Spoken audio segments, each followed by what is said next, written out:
Drugs akar ma mothaknani bwrwi cherai satokjak ma mothaknani tai sikla rokni bukcha asuk khairokno supungnani sanai kaitham sanmung bai Sipaijola district magistrate dithani deputation rikha tini CPIM ni sikla bedek DYFI by TYF borok Bisamgonjo amchai ni simi himboto khlai DM Habanogo thangai o deputation rikha station rikha tong laikha Kiron Moinarayan Devnath Joyanta Debbarma tai Indrajit Sahano khoboi jodada adongrok সেদিন ছিল মাত্র 17,000 আর যে সময় 17,000 শূন্য পদ সেই সময় 2017-18 সাল গোটা রাজ্যে বিজেপি ঘুরে ঘুরে প্রচার করেছেন গোটা রাজ্যে 7 লক্ষ বেকার আর 50,000 শূন্য পদ পড়ে আছেন। আমরা সেদিন বলেছিলাম বিজেপি মানুষের সঙ্গে প্রতারণা করছেন, মানুষ হয়তো সেদিন বিশ্বাস করেননি।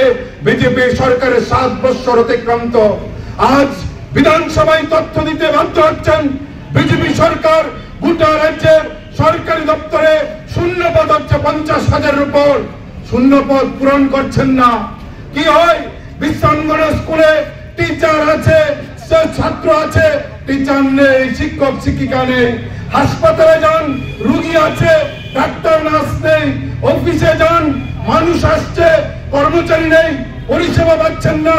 এরকম একটা অবস্থা গোটা রাজ্যে 50,000-এর উপর শূন্য পদ।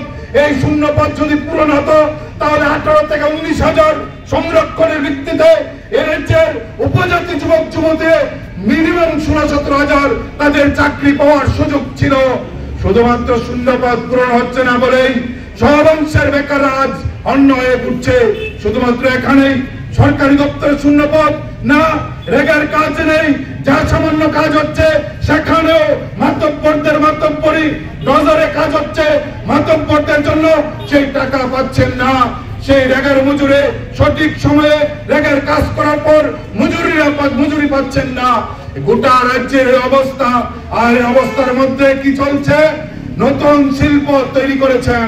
এই শিল্প মহাকরণ থেকে এডিসি ভিলেজ পঞ্চায়েত পর্যন্ত, তার নাম হচ্ছে লুটে খাওয়া শিল্প। একদিকে হচ্ছে দুর্নীতি, এলাকায় এলাকায় নির্বাচিত প্রতিনিধিদের নামের সঙ্গে একটা শব্দ যুক্ত হচ্ছে, তার নাম হচ্ছে পার্সেন্টেজ। 3%, 8%, 10%, 9% জনপ্রতিনিধিদের নামের সঙ্গে যুক্ত হচ্ছে। দুর্নীতির ভয়াবহ রমরমা গোটা রাজ্য জুড়ে চলছে, আর তার সঙ্গে চলছে জঙ্গলের রাজত্ব। কথা বলা যাবে না, লাল ঝান্ডা মিছিল করতে পারবে না, সাদা পতাকা সবুজ পতাকা নিয়ে ডিএফআই রাস্তায় নামতে পারবে না। কাজের দাবিতে মিছিল করলে বাড়িতে আক্রমণ হবে, কাজের দাবিতে মিছিল করলে মিছিলে লোক আসতে দেওয়া হবে না। এই জঙ্গলের রাজত্ব চলছে।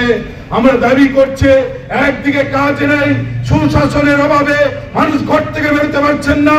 এই যখন হতাশার ছাপ গোটা রাজ্য জুড়ে, তখন সরকারের মদতে চলছে দেশি বিদেশি লাইসেন্স দেওয়ার কাজ। ছোট মাঝারি বড় স্কুল বন্ধ করা।